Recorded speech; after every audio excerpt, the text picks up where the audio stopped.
Hello guys, this is Dr. Dheeraj Masapu, and today I would like to talk about a very important topic you should know. How stressful is anesthesia in residency? So this you should know because I'm seeing many people who have not been exposed to such kind of stress during your internship and your MBBS time, and suddenly you see a lot of paradigm shift in the type of work pattern that you're doing, so which puts in into a lot of stress. One is the work pressure in terms of the working hours and the kind of commitment you need to put in, and second is the kind of academic pressure that you have, like the PPTs that you need to make and thesis protocol you have to prepare. They will have certain deadlines. You're not used to working under deadlines, so that puts a lot of pressure on you. And at the same time, the toxic seniors and colleagues will be there. That is unavoidable because that is how the system is built. I don't know why they really do that, but it's a good in one way, so that you get exposed to such kind of people and you know how to deal such kind of people in future. You have to think in that terms. So altogether, they put a lot of stress on the person who just finished their MBBS and entered anesthesia residency. So then, at this point of time, what should you do? And how to actually deal with these kind of situations. So practically, what I feel is there is no one solution to deal all these things. Number one solution would be a change in the mindset that you need to do. Okay, the mindset that you are having now will not work out in post graduation.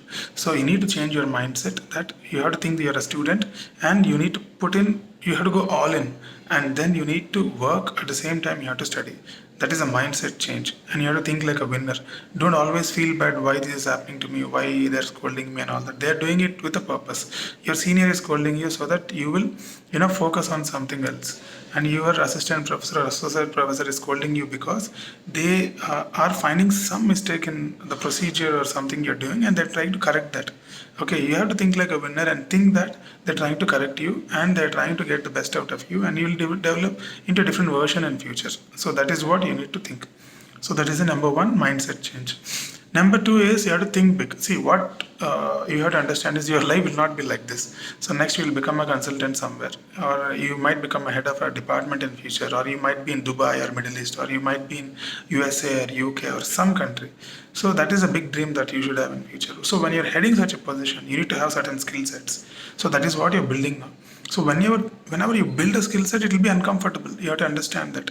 So nothing comes for free and nothing comes easy. So when you're building something, when you, for example, you're building a highway, or when you're building a house or anything, it will be very uncomfortable.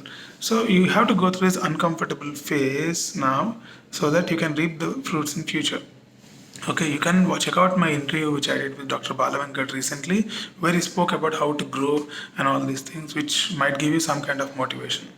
And third thing is the problem solving mindset. So what I used to do in my post graduation time is I used to purposefully get into situations where problem is there. For example, a difficult airway case, or where some bleeding is happening and all the assistant professors are going there to help that particular person. Even though my contribution is less to that particular case management, I used to just stand there and help them and observe how they're dealing. And I observe different patterns of people. Some is to get tense, some is to be cool, some is to be different types of people I observed, and I developed my own style of managing emergencies and other situations. So you have to the point is that you have to understand that people who solve problems are appreciated more in any system. So for that you have to observe first. You can't directly go now as a postgraduate and solve all the problems in the hospital. First, observe how your seniors are doing it.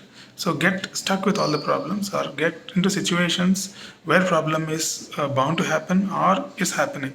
In that way, you understand the game better, I feel so. So this is a very short video, and you follow these principles, and I am not the kind of guy you tell people to do meditate, yoga, mindfulness, and all that. All that you can do, but practically, I feel you have to get into the problem and come out of it, and you have to do it repeatedly, and then you become a master in future. Okay, you cannot become a samurai without going through all the hard struggles and sufferings.